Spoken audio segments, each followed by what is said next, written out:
You're listening to Faith for Normal People, the only other God-ordained podcast on the internet. I'm Pete Enns. And I'm Jarrod Bias.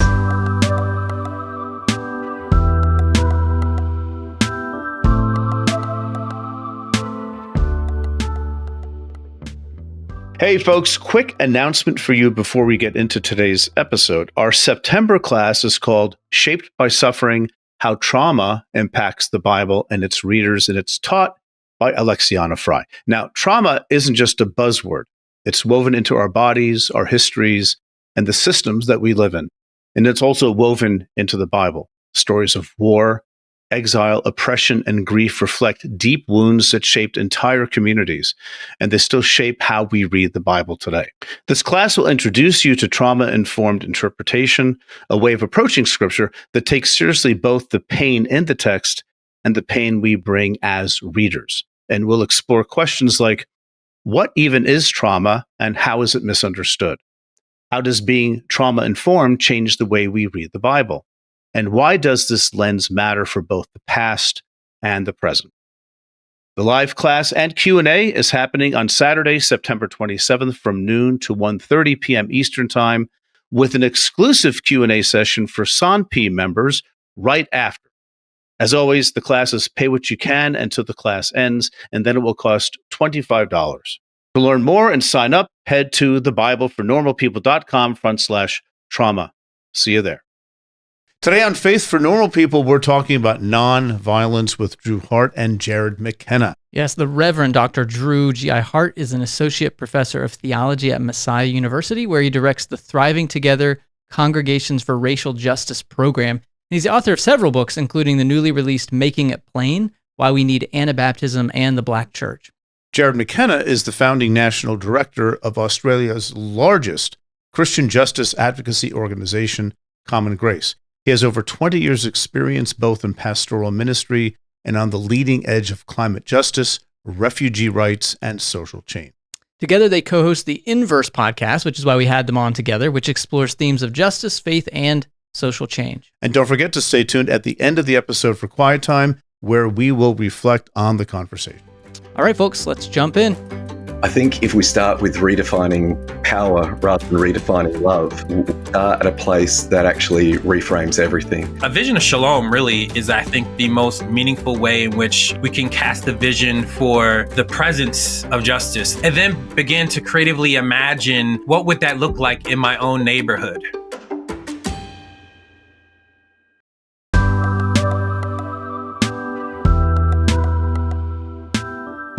Jarrod and Drew, welcome to the podcast. It's good to have you both on at the same time.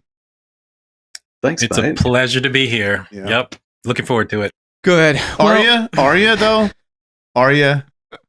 Well, it's questionable since, I know you're planning to roast me for my book events. I don't know. That's right. This is a warm up for the roast of your book event and next month. Me and That's Jarrod right. were thinking that we could start up some of our own material just to make sure that you felt at home as well. That's good. Okay, great. That's good. Okay, well, that's perfect because we want to talk to you about nonviolence. Good. Well, but yeah, in all seriousness, I mean, the work you guys do around activism and nonviolence, it can feel very abstract in one sense, and also overwhelming, I think, for people on the other hand. And so maybe we can start with just, you each have your own context and your faith expressing itself through these activities and ways of being in the world. Probably take on a different flavor, but it's kind of rooted in a similar theological and social perspective. So can you each maybe talk about what does nonviolence look like and feel like and show up as in each of your contexts? I feel like Jarrod is actually the nonviolent action guru, but I guess I'll warm him up a little bit. For me, what does that mean and look like? It's interesting. I think it's two things. One, it's trying to figure out how for me to embody and practice the teachings of Jesus, right? So when he talks about loving one's enemies and blessed are the peacemakers, trying to figure out like, what does that mean and what does that look like? For me, the most meaningful way that I have begun to imagine and embody that in my own life has been looking at the Black church practices, especially in the 50s and 60s, a lot of my work, nobody should be surprised that a lot of my work has talked about King, certainly others as well, but King has certainly played an enormous role because he's helped me think about the Jesus story. How that's looked in terms of like on the ground, rubber hits the road is, for me and my community, has looked a lot. It's been deeply involved in grassroots community organizing work. So you all are from Pennsylvania. So like Power Interfaith is an enormous multi-faith organizing organization in Pennsylvania that has had a lot of impact. And one of the things that I've been involved in is working towards fair funding for public education, because in Pennsylvania in particular, it's especially racist. It's racist all throughout our country, but we've got our own special ways of being racist in terms of how state funds are being distributed throughout the state. And so collaborating at the grassroots level with my neighbors, with my friends, with folks across the state, using collective power to try to bring change. It is incremental change, right? I mean, we've been fighting this particular issue for about a decade, but we've actually seen significant progress unfolding. And I think, we're on the verge of seeing more and more equity in the funding for public education. So that's one example for me, is just that grassroots community organizing kind of method of instead of merely just trying to use concentrated coercive power to dominate others, right? That's the kind of the model that I think many conservative Christians that don't have an imagination for anything outside of like fascist authoritarian rule. I think what's powerful and beautiful about the nonviolent practice of community organizing is it's about sharing power, and it's collective power, and it's redistributing power to people who often don't feel like they have any agency, that feel they don't have any voice, and they're able to link arms and actually make a difference and influence what's happening in the public square and what's happening in their communities, and the laws and policies that are really impactful on the day-to-day level in terms of what people are experiencing. So anyway, I don't know if that's what you're looking for, but that's certainly one of the ways that I get involved. Yeah, but before we move to Jarrod, I maybe we can even take it one step further, because you used phrases that I think, the faith for normal people. And I think a lot of our listeners are not only kind of normal people in the sense of understanding these concepts, but also come from a more conservative background where it was like top-down, coercive, this is how, I mean, it probably wouldn't have articulated it that way, but very top-down instead of distributed power. So can you just say more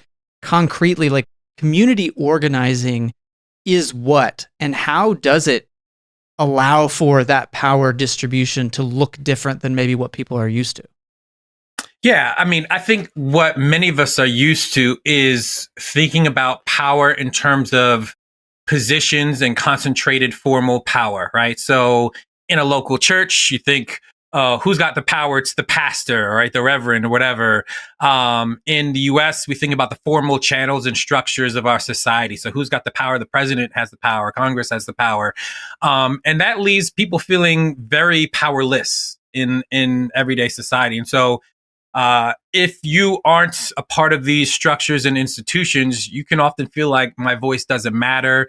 There's a lot of folks, certainly in my own neighborhood that I live in, who don't vote because they think that it doesn't matter what we do, right? The lobbyists and the donors and all these things, they're going to create the platforms, and it doesn't matter who I vote for because the same things are going to play out regardless. So that's the powerless side that I think that people are experiencing. And to be fair, as people have voted on the ground, especially in my neighborhood, like they have not seen a difference. Even with Democrats running things, like it doesn't reach down to that neighborhood level in terms of the impact. So how community organizing works differently is that it is inviting people to link arms and kind of invest in collective power. It's our shared power together. One of the examples that many times we use in the community organizing space is like, you start small. And so usually the example is like a stop sign, right? You need a stop sign at the corner. And so people get together and they talk about what's been happening in their neighborhood. And then they do some analysis of, what could actually make the difference. There's a stop sign. They do some power mapping to realize who has the decision-making power to actually change and implement and put that in place. And then collectively, they organize and build a broad base that can actually put actual pressure on this individual to actually make a change.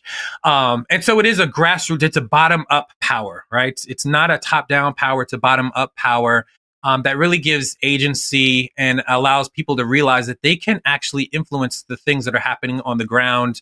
And as they do that, it kind of builds confidence that there's a lot of other ways that we can actually impact what's going on in our world. And so then we begin to tackle bigger and bigger things. And next thing you know, we're tackling statewide issues like public funding for education, because we realize that Black and brown neighborhoods and school districts are disproportionately being underfunded, and white school districts are being overfunded. And so what do we have to do? We've got to go statewide and have people tell their stories, have children tell their stories of what it's been like in their schools, and have parents tell their experience of what it is to navigate these school districts and the challenges, and expose the gaps that exist and the inconsistencies, because most people want to pretend like we live in a equal society and everything's fair. And yet we know that at the end of the day, people do not, that in the US, I don't know if it's like this in Australia, but certainly in the US,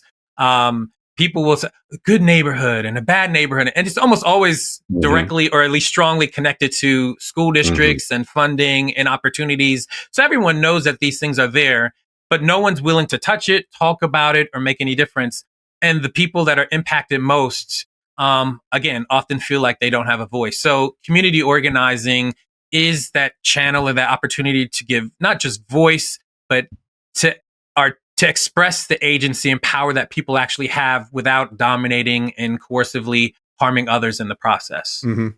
Oh, that was fantastic, right? Yes, thank you, I Joe. wish that guy had a new book coming out. I wish I could collaborate with him on the regular. That was amazing.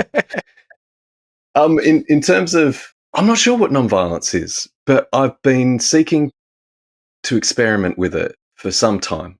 One way that might be helpful for people is to think about the tradition of nonviolence as a way of naming that power that is deeper than the harm we've experienced. And if we can be honest with ourselves, the harm that we're involved with. And that's deeply personal, but it's also about our social realities. Desmond Tutu, who is one of my biggest influences, who I actually got the privilege to meet before he passed. He used the language of nonviolence as a force more powerful. And I love that. I think if you've ever been in a situation where you have responded not with a passivity that allows somebody to stampede your dignity, but nor have you mirrored their aggression and their lack of self-worth in taking away the worth of another, you've experienced with this tradition that's often referred to in social change circles as nonviolence. It's what Jesus talks about when he talks about don't be like the Gentiles who lord power over others, not so with you. It's experimenting with this not so kind of power. So the stuff, Pete and Jarrod, that when people Google and they find pictures of, a large chain around my neck on the gates of our equivalent to the White House here in Australia, with sparks flying off as police cut us off, or hanging 4 stories in the air above the foreign minister's office, or sneaking into a refugee detention center in Papua New Guinea, or these are the kind of things that people often associate, like the nonviolent direct action. But Gandhi would insist that nonviolence is everything Drew has just been spelling out. In fact, the majority of nonviolent work is not just being on the front lines and the direct action, but is the constructive program of actually, Dorothy Day uses the language of building a new world in the shell of the old. And it's this vision of what people often in Christian circles, even conservative Christian circles, even American conservative Christian circles, would use the language of love.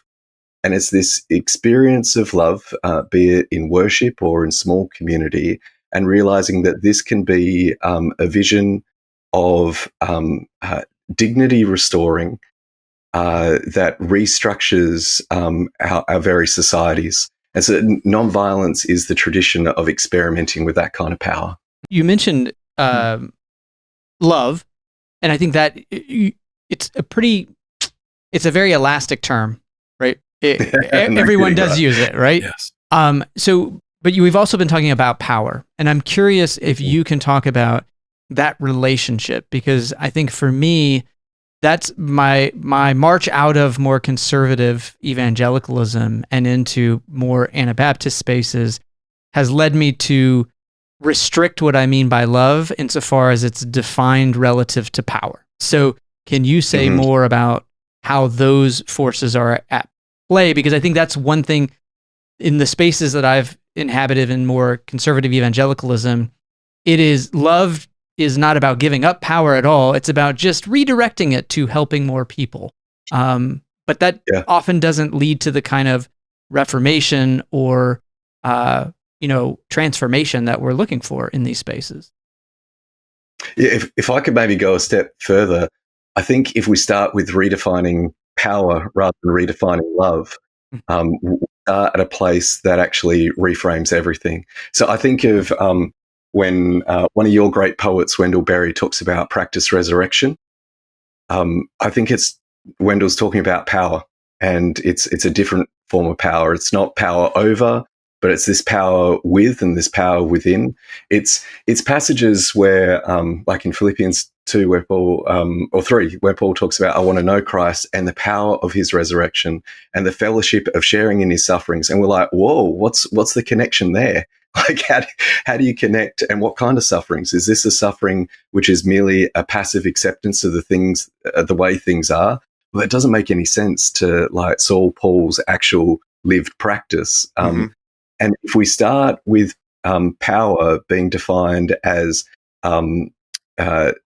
that which actually returns agency, not as coercion, and that coercion, all forms of authoritarianism, is actually a form of weakness, then we're actually closer to what the social sciences, like a Gene Sharp, talks about, that people power is moving from the triangle where you think those at the top have all the power, but actually what they've got is the coercive force. And those on the bottom, if they choose to actually face the consequences of challenging that coercion, and very real consequences, you're seeing it in your nation at the moment, imprisonment, people being deported, death even. But if you face those consequences, then you have a form of power which actually restores dignity and is not about games of manipulation and coercion, but instead of a different type of community. And really, in Jesus's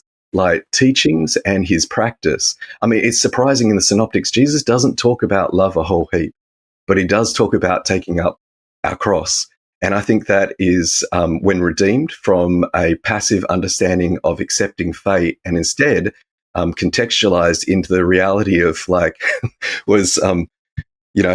Berrigan would put it, if you're going to follow Jesus, you better look good on wood. Like, if it's actually recontextualized as you're going to face the consequences of embodying this kind of love, then we step into something that is creative, it's transformative, it demands something of us that is deeper than these shallow competition games, and asks us to return to something. And that's why I think the role of spirituality, the role of personal transformation can't be extracted away or separated from the work of social change.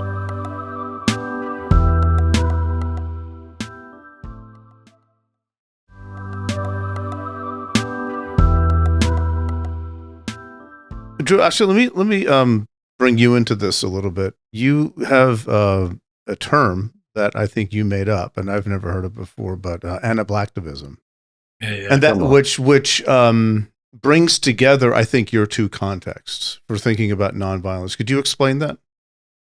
Yeah. So, as a good Black Baptist preacher, not that I am anymore, but you got to have some play on words and throw random words together. And so the idea of Anablactivism is Anabaptism, Black church, Black theology, and activism. That's the kind of merge of those three. And it is in many ways what brought me and Jarrod together is that synergy, that creative space that we have lots of other influences beyond that, but that certainly brought us together. And for me personally, I grew up, I'm a child of the Black church.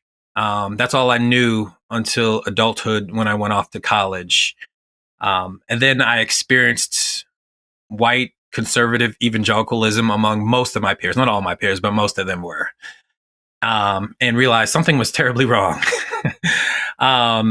And something was terribly wrong with the ways in which folks were conceiving of their relationship to the nation and to militarism, to violence, their apathy as relates to white supremacy and racism. And so I knew something was wrong, and I was hungry for answers. And I was grateful, honestly, that I was a biblical studies major at Messiah, because they forced me to ask all kind of questions. And they also introduced me to Anabaptism for the very first time. And so after I graduated, I actually was at a Harrisburg Brethren Christ Church, is a Anabaptist congregation in the city, kind of urban ministry kind of stuff going on there.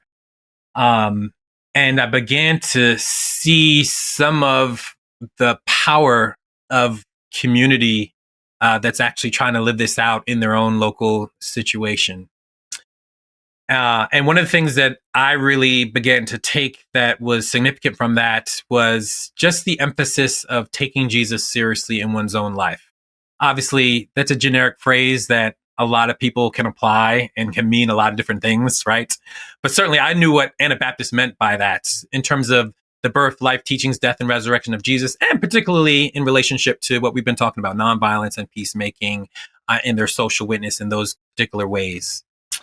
So the Anabaptist thing was seeping into me, though I did not call myself an Anabaptist at all that whole time that I was there. Then I moved back to Philly, went back to my home church, Black evangelical congregation.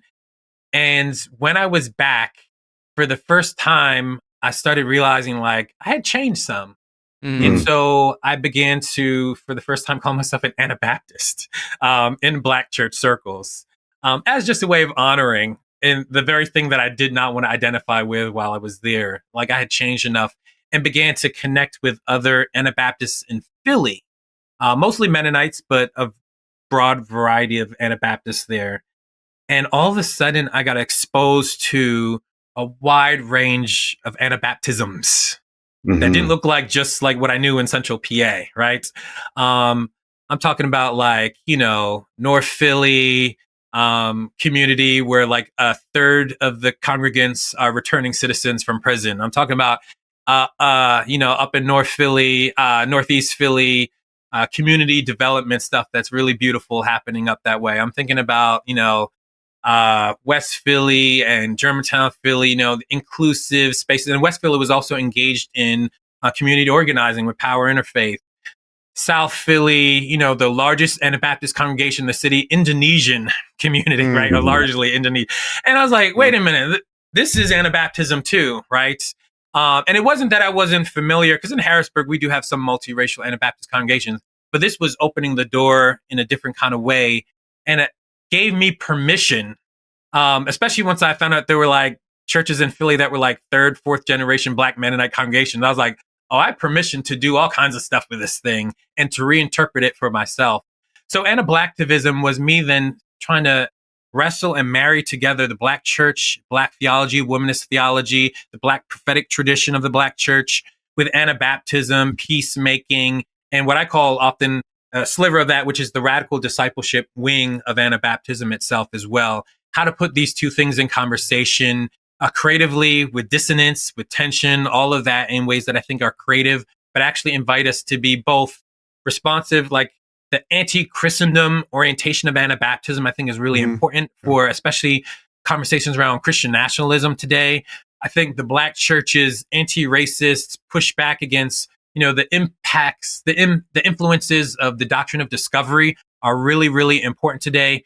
and the conversations that the two bring together around liberation and peacemaking are really significant for us thinking about how to pursue a faithful social witness, a credible, faithful social witness in our present time today. So yeah, Anablactivism is a creative joining of those things. There's a hybridity and attention and creativity of those Christian streams that have actually go back many decades, right? I mean, in fact, centuries, honestly. There's folks going back under slavery who are living at that intersection. But somebody that's been influential to both me and Jarrod is Vincent Harding, who during the civil rights movement, right?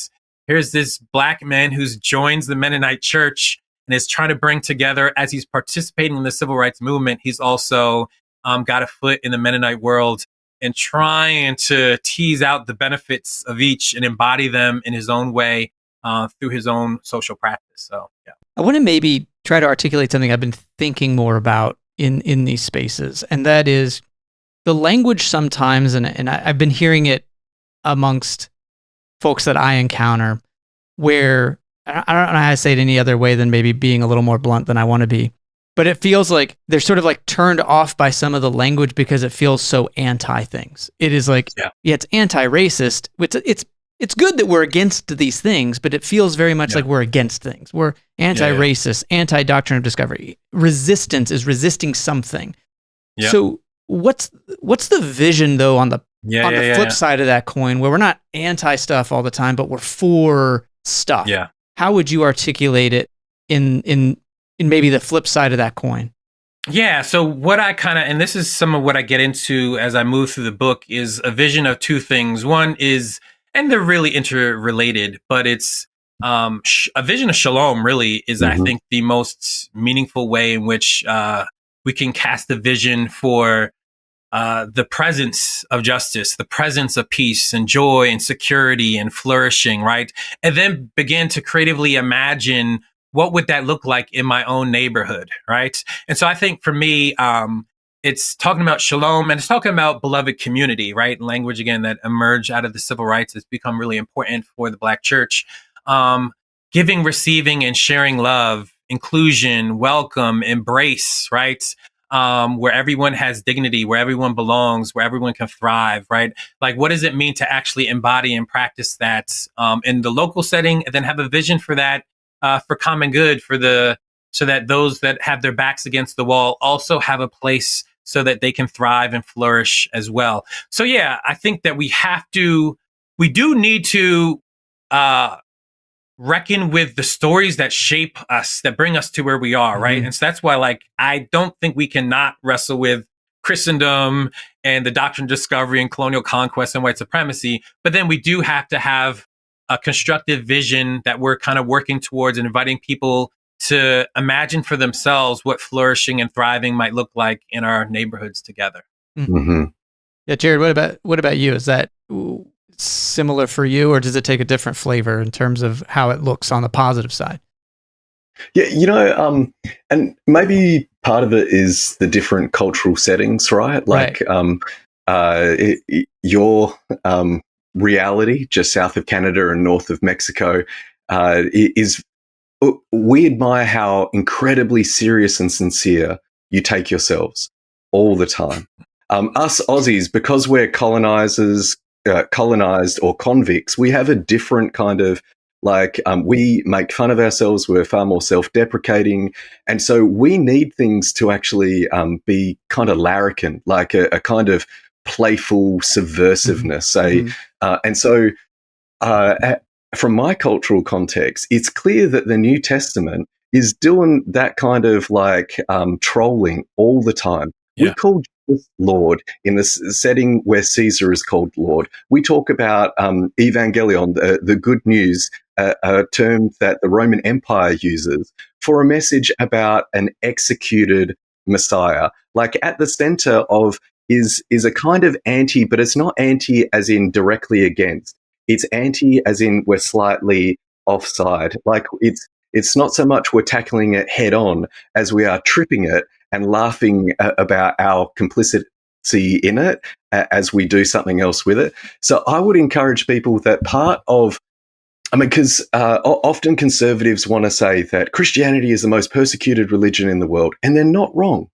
But the details they often leave out historically is that Christendom is the biggest persecutor of Christians in world history. And so these two realities are also true. You've got the reality of alternative Christianities from below in the context of Christendom.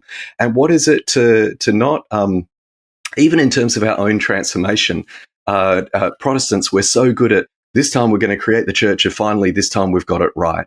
Instead of what it is to own our own traditions and what is problematic in our own traditions. I was interviewed by the BBC in Belfast maybe 5 years ago now. And because my family on my dad's side, my dad migrated in the 70s, Irish Catholic, and they said, would you identify as Protestant or Catholic? And what I said to them is that in my early 20s, I would have said neither. I don't want anything to do with either. I just want to follow Jesus. And what I said to them is, like, approaching my 40s, I would now say both, and not just the good stuff, but the stuff we need to own, the stuff that is horrific, because I'm complicit in all of that. And I want to see that transformed. And so my encouragement in approaching some of these things, that some of the anti that we need is like an owning, that this is a part of us. And this is what Drew's work so well does in terms of challenging white supremacy. And if you're in a community setting where you want somebody to teach it, Drew is like a master at facilitating that. But my encouragement to people is the anti needs to come with a smirk. It needs to come with a smile. It needs to come with humility, and it needs to come with a sense of, like, this is my work. I'm a part of this problem. And then we can enter into what my mate James Allison calls the joy of repentance. It's like a joyful leaving behind that which is not true, which is brittle, which is false, and relaxing into something that is deeper, more expansive, more beautiful, and truly transformative. Mm-hmm. Yeah. Well, only thing I was going to say, I think is really important as a maybe a footnote to that is, I think sometimes it can feel like it is a way to draw a line between us versus them. Mm-hmm. Yeah. And what you're saying, I'm hearing, Jarrod, which I think is a huge relief. It actually, I can like feel my shoulders actually drop when you say that, is, oh, that's a way to transgress the us versus them if I realize that I'm also still a part of it. Even though verbally, mentally, I'm against it, bodily, historically, physically, I'm still complicit in it. It erases that line of us versus them. It's like, well, this isn't about me being self-righteous and being able to point at you and say, that's wrong and therefore I'm good. And so just the way you're talking about it, I think really helps break down some of those barriers that I think can exacerbate the problem rather than actually create solutions. So, yeah. You know, one of the things is, when Jarrod was talking, one of the things that I do that maybe reflects that kind of like teasing and playfulness. So, like, I know Anabaptists too well. No black man probably should know white Anabaptists as much as I do.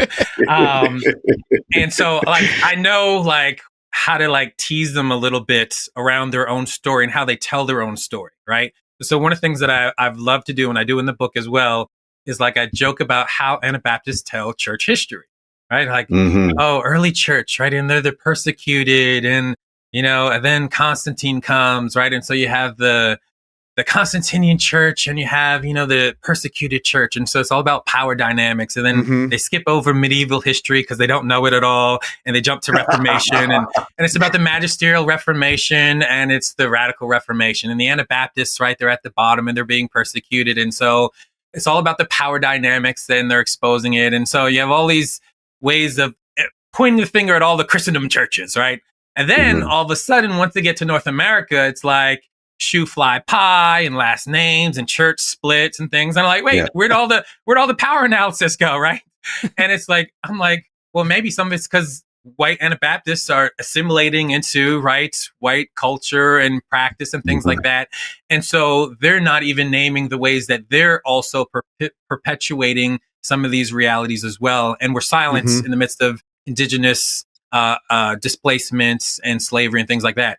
I can say that both as an insider, outsider, right? It's playful, tease them a little bit, but also invite them. It's at that moment that I say, maybe you haven't been a peace church yet, but you can become a shalom church. That's an invitation into something even greater, right? But it's a reckoning with their history and inviting them to something more than what they've been so far in North America. Yeah.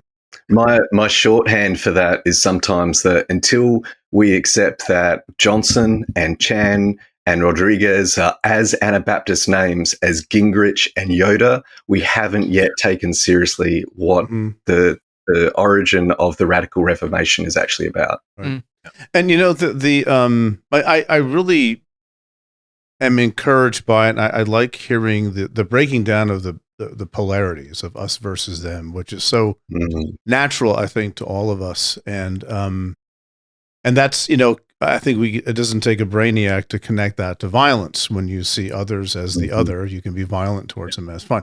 I guess the thing that I keep struggling with, and I don't know what to do about this, but the fact is that people like polarization. People like violence. It doesn't have to be physical violence, but there are many forms of violence, right? And I don't know. Can you guys fix that in the next few minutes? I don't know. I mean, I have all sorts of theories about people, and it goes beyond sinfulness. That's an utterly useless category for me for trying to understand these human dynamics. But is it fear? Is it, is it evolutionary? Is it something? It just, we like violence. We like tribalism.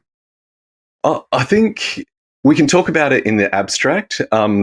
I don't know what spirituality means unless it means action. So to take it really practically, something that I do, and I would do this with high school students asked to come in and teach on the history of social transformation before we move to let's plan a nonviolent action. So it might be about, in Australia, we wear school uniforms in all our schools. And you might have found out that your school uniform was made in a sweatshop in Indonesia. And the students, I first asked them to any means necessary. And in fact, let's make violence our modus operandi. Let's plan a violent action. And we break them up into small groups. And you see the teachers kind of stress in the corner of the rooms, like, what's going on?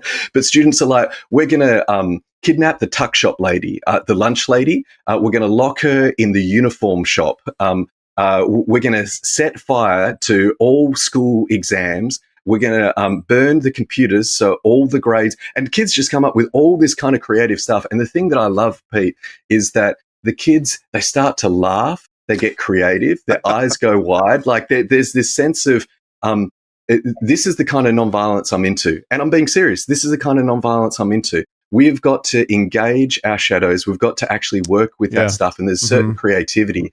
And then we go through, what are the consequences? What would actually lead to? Does this bring about transformation? And watching these kids actually set out, as they talk about all these different things and they share their ideas, what are the consequences that there are of these actions? Is like, well, somebody might be hurt, the lunch lady might get killed, we might go to jail, our uniforms won't change. And then we dare them, what if you were to take that creativity and that sense of excitement, that sense of where the passion actually bubbled up from, and then use something that actually heals instead of harms. When we engage that, we find that nonviolence isn't a legalistic must-do that is placed on top of already moralizing society, which often silences activists and kills creativity.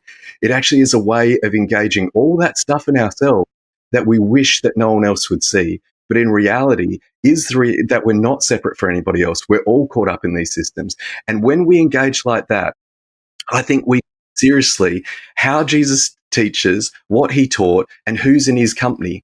It's no coincidence that there are both tax collectors and zealots in Jesus's disciples.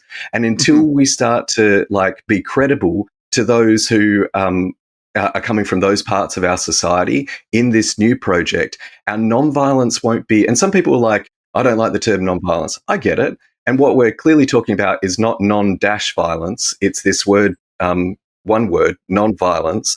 And and maybe it's well, to use terms that might be a bit wanky for some, but are important for me. Maybe it's an apophatic spirituality, a way of naming that it's not simply violence. It's actually this other force, more powerful. And as we step into that mystery and start to experiment with this power, we find that the spirit is moving. And suddenly, this stuff that I wanted to reject in my own story, in my own past, forget who I was 5 minutes ago, that becomes the compost for something beautiful to grow. and we find ourselves laughing at ourselves and inviting others in, because it's not an ego trip of this time we finally got it right, but it's this joyful confession of something more beautiful that's transformed. It looks much more like Alcoholics Anonymous than it does self-help purification process.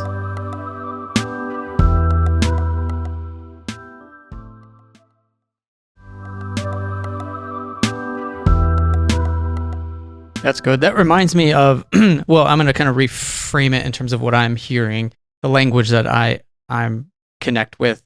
It's disrupting, but it's disrupting hate and harm and systems of oppression.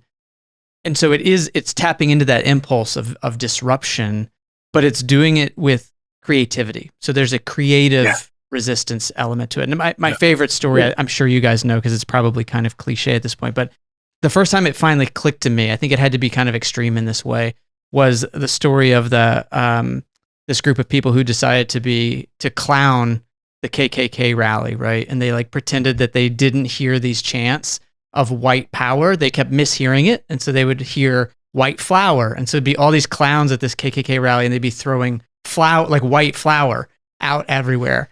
And they said, oh, it's not white flour. Oh, it's white showers. And it was like these clowns coming out in these self-made like shower curtains, and that kind of creative disruption that it just sort of confuses the organizing of hate and harm in this creative and disruptive way. Because I think, to your point, I think it's like, how do we tap into this impulse of, I don't know, the 12-year-old boy impulse to like be disruptive and do that, do those actions for good and for justice and for love. But I think it always, to your point, and maybe it is cultural, Jarrod, like we take it so seriously. And in some ways it's like we're kind of shamed if we make light of it. It is like, I just know some of the circles I run, and if I make light of anything that is to this group of people or to a certain community super deadly serious, then there is like a shaming effect rather than what I think could be a more opening. No, there's less ego, I think, involved in what you're describing.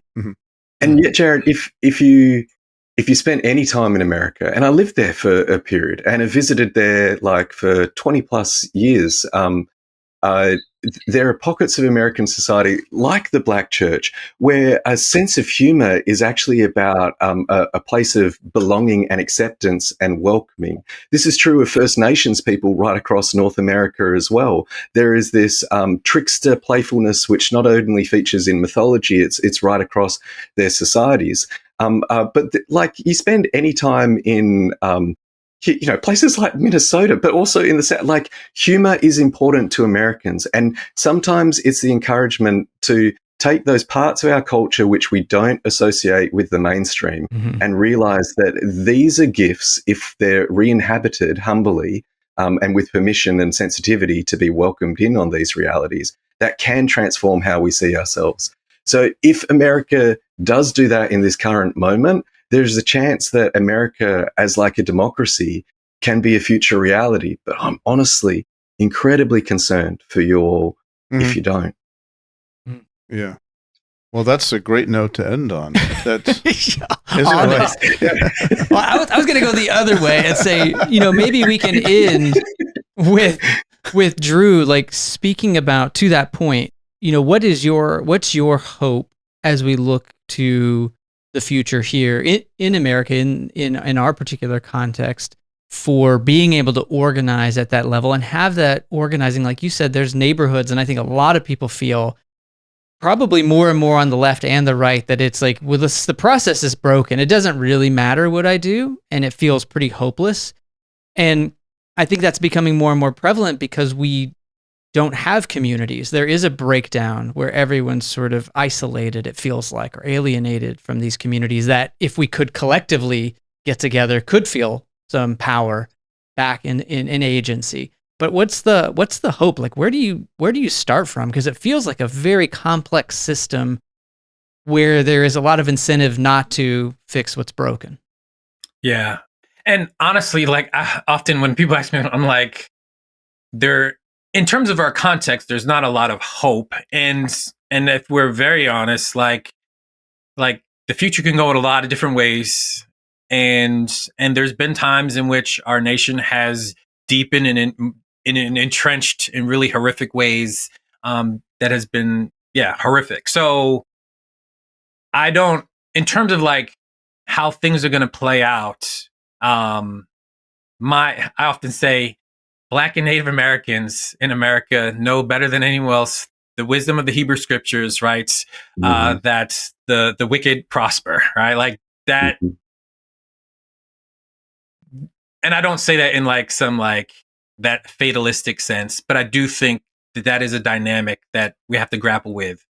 And we've got to kind of move through that if we're going to kind of find our way through something else. And for me, like what is, if I'll use the word hopeful, is how I see my neighbors showing up when we're organizing, right?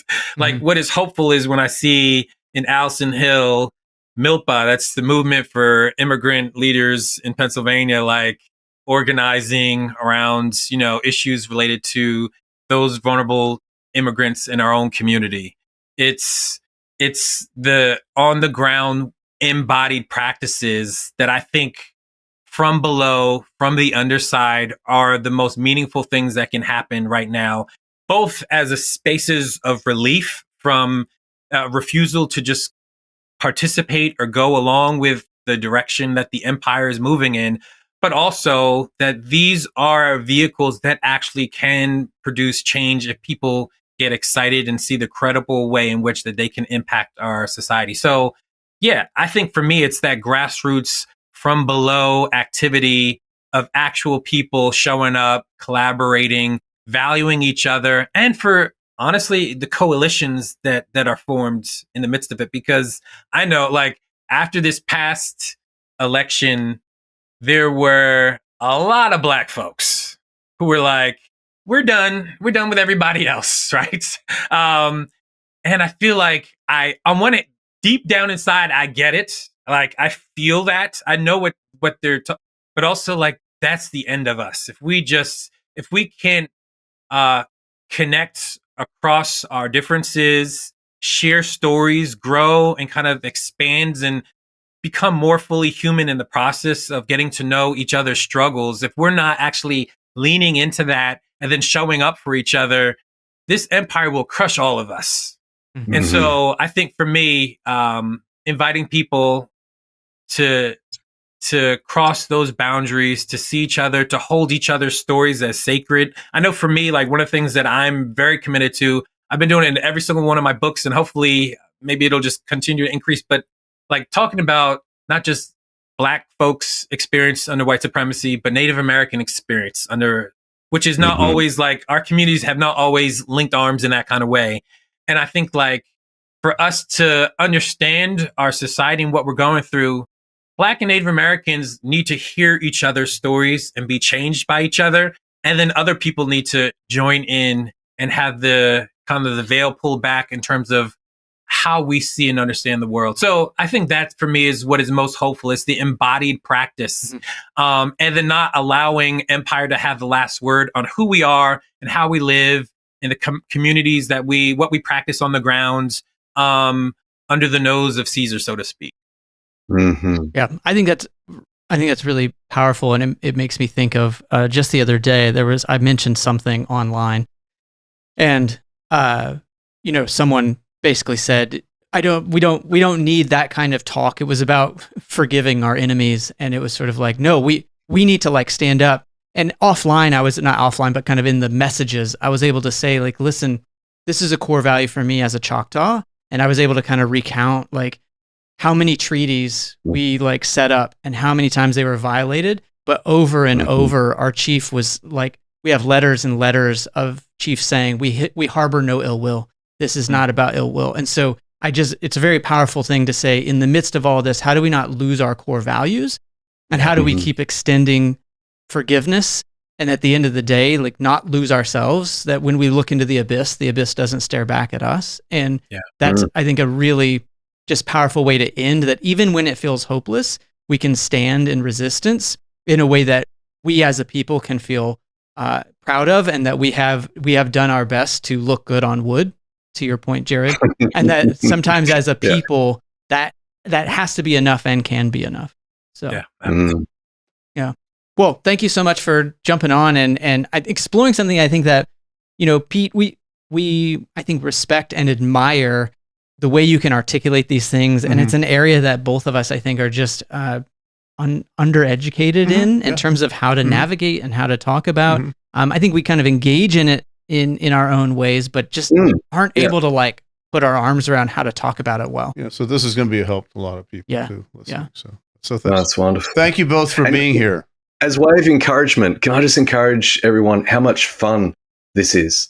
It's not easy, and it's not without grief and lament, but this work is fun. It's what it is to be really human. And I loved what you said, Jarrod, about I don't think it's new to us. My conviction, it's not new to every single person has had an experience where they've been able to respond with dignity instead of passivity or merely mirroring back what they're up against.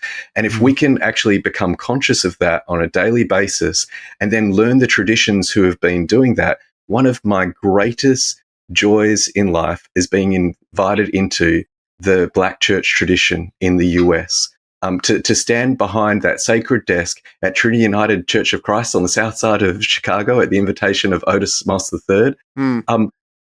Traditions are in your backyard, North Americans. My encouragement is go and find the places, learn from the pastors who are parts of Christianity that are actually on the underside of Christendom, and humbly learn, because the rest of the world, we're looking to you, we're learning from you, we love these traditions. Let them be yours as well. Let this be what Christianity could be for America as well. And now for quiet time with Pete and Jarrod. All right, so let's talk about this episode with Drew and Jarrod. There were two of them, so we have to have the quiet time so we can talk more. Yes. It took up so much of the airtime. It was so annoying. Jeez.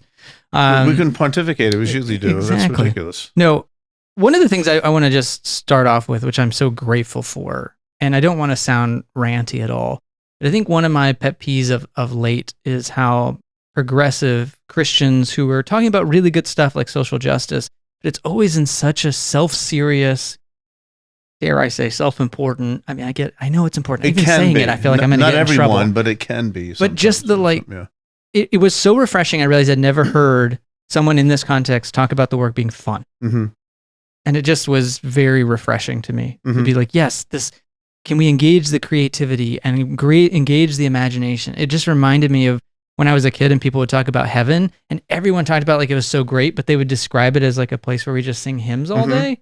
And I'm like, oh, I'm supposed to think this is great? Sounds terrible. But I just guess. Oh, really? And that's where it's like, I don't know. I'm maybe more cynical, but I'm like, if we want people to engage in this work, we have to make it seem. Well, part of it, Jarrod, is I think, there's a lot of but souls are at stake eternally and things like that. And I understand that, but to have something be, is whimsical the right word? But sort of like some playful in a good adult kind of way, and not, worry too much about winning arguments all the time. Yeah. But, I mean, I think humor and fun can be powerful. Yes. They move people. And I think that's what maybe sometimes is why missing. Comedians are like the best prophets. Yeah. I mean, yes. Right. Exactly. Exactly. So I just think that was a nice element, that joy and that fun. But, this is faith for normal people, but we can't help but let it bleed a little bit into Bible. I guess. So maybe say you were just talking a little bit before we hit record here on you immediately, because your Pete ends and your brain goes to Bible, kind of tying it into that. Yeah, I mean, and not to like rehash everything, that I always talk about the same old thing, but this is just a reminder of how important it is to both engage the scriptural tradition, but also realize when we need to go beyond it in certain ways. And I say that because there is you can make a great, let's say, quote, biblical worldview argument for violence, right? Because it's all over the place. And my opinion is that the Israelites imagined the Creator in ways that made sense to them culturally, and the oldest biblical texts are of Yahweh as warrior. Look at Exodus 15, for example. That's one of the older Hebrew texts that we have. And so I just want to say, and that's the New Testament doesn't really get off the hook too much. There's some violence there. Revelation's pretty violent. But there's at least, and I think it's important in the New Testament, though, there is more. We see it in the later Hebrew Bible. Yes. And into the New Testament, there is more counter testimony. Yes. And that's why the Bible is a mixed bag. Right. And part of the issue might be to realize the Bible's a mixed bag.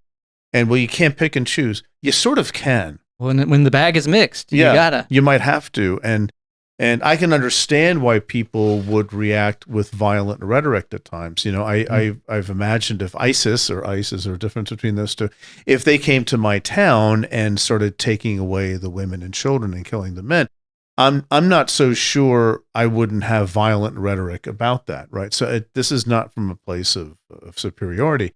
It's just a matter of understanding the biblical witness is not always the anchor that it should be. I think the gospel witness can be, but that's a different thing, gospel than the Bible. So people talk about a biblical worldview. You can always talk about a gospel worldview, which is itself complicated and up for debate. But it's just the Bible is sometimes, the more conservative we are, the Bible can really wind up being a legitimate theological problem for working through real life issues like violence. Well, and not to get on my soapbox I've been on lately, but I think part of the problem is we're doing away with tradition. I think I can get frustrated when it's like, well, there are people we can stand on the shoulders of who have worked through this. They've thought about this. This stuff. is the theological. It's not like we have 2,000 years of people being like, well, I guess it's in the Bible. I guess violence is okay. 2,000 years of literalists or something. Yeah, exactly. We have from the early church people saying, well, we're going to have to reinterpret this because that's violent, and we know Christians aren't violent. Yeah. Origin. No way God's like this. Exactly. There's no way. So we don't have to kind of start from scratch. It just sometimes it feels like it's like we're the ones who are enlightened and have come up with this, and now we have to come up with a methodology or framework for engaging the Bible. It's like, no, we just did away with all that tradition and have forgotten it, and maybe we could re-engage it to learn. We're trapped in our own sort of anti-traditionalist tradition. Yeah. Which goes back for some people to the Reformation. Not everybody, but for some. Because I just think you're right. If you just go back to the Bible, but that's the whole point of tradition. Right. It's like being a Christian, and I think this is maybe even stating it more explicitly, being a Christian doesn't confine me to just what the Bible says. Right.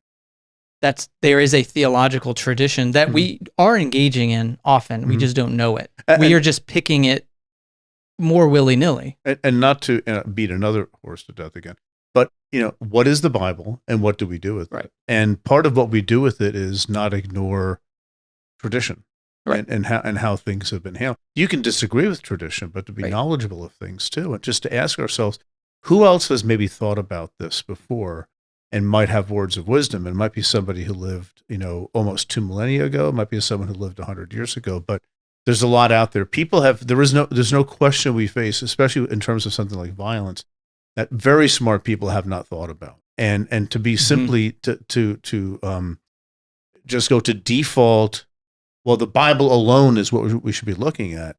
You soon find out that you need this tradition to sort of help you understand this stuff, because a lot of the Bible is not particularly clear, or it's morally difficult and all that. Or ambiguous, like it's a mixed bag. It's a mixed bag, exactly right. Well, this is relevant to this episode too with Drew and Jarrod, because Drew especially is drawing on the tradition, reading the Bible through the lens of the civil rights movement. That is a traditional lens through that lens, the Bible is endorsing a nonviolent way of being in the world. Right. Now, are they doing a disservice or doing violence to the Bible by reading it that way? No, that is a legitimate tradition. Right. And they're reading the Bible through that lens. Right. And that's a valid way to do it. And I just think it helps with people wrestling with how do we engage the Bible? It's like, well, you can be a lone ranger and try to figure this out and cobble together some ways to do it. Right. But maybe a helpful step is see how other traditions are doing it. Yeah. And just one last point. I mean, we don't have to develop this at all, but it's an observation. I'm sure many of you can relate. But I guess it was Jarrod when he talks about engaging our shadows and remembering that the us versus them is very complicated, because you might have a part of them side of you that you're reacting against. And I think to be aware so we respond. and not just react. To me, that's really just about becoming a more mature, balanced human being to think that way. And if that can sow seeds of non-polarization or something like that, that would be, I just think the world could be a happier place. Yeah, I think for me, it's maybe to come full circle with the joy and the fun of it. I appreciated that that humility comes with a sense of self-deprecation. Yes, that there is always the shadow. I am probably always part of the problem, and so to not have that self-righteousness, but that whimsy about it that allows us to not be ashamed, but to be open to welcoming that shadow in and making it part of the whole process. Yep. All right. Well, we solved it again. No, it was a great episode, and it makes you think, and that's why we have this processing period ourselves afterwards. So. Yep. All right. See you, folks. Bye. Well, thanks to everyone who supports the show. If you want to support what we do, there are 3 ways you can do it. 1, if you just want to give a little money, go to thebiblefornormalpeople.com/give.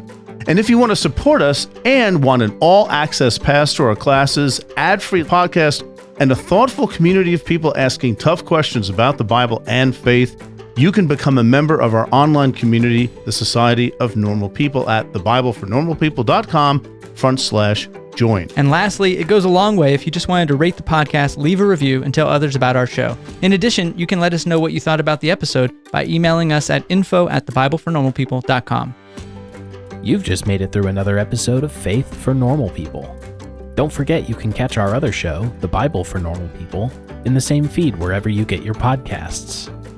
This episode was brought to you by the Bible for Normal People team: Brittany Hodge, Joel Limbowen, Lauren O'Connell, and Naomi Gonzalez.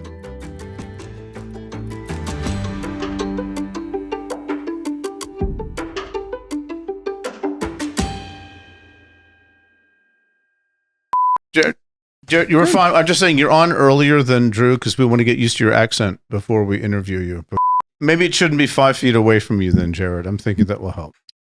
Okay, cool. Not to be judgmental, the or other possibility is that I mean that in love. When Pete is talking down to you about technology, you know you're on the bottom wrong. All right, we good to go, Joe? You didn't sound very confident. Okay. It was like a yes. I guess I'm ready. I don't know. Good. All right. Whatever. Let's go.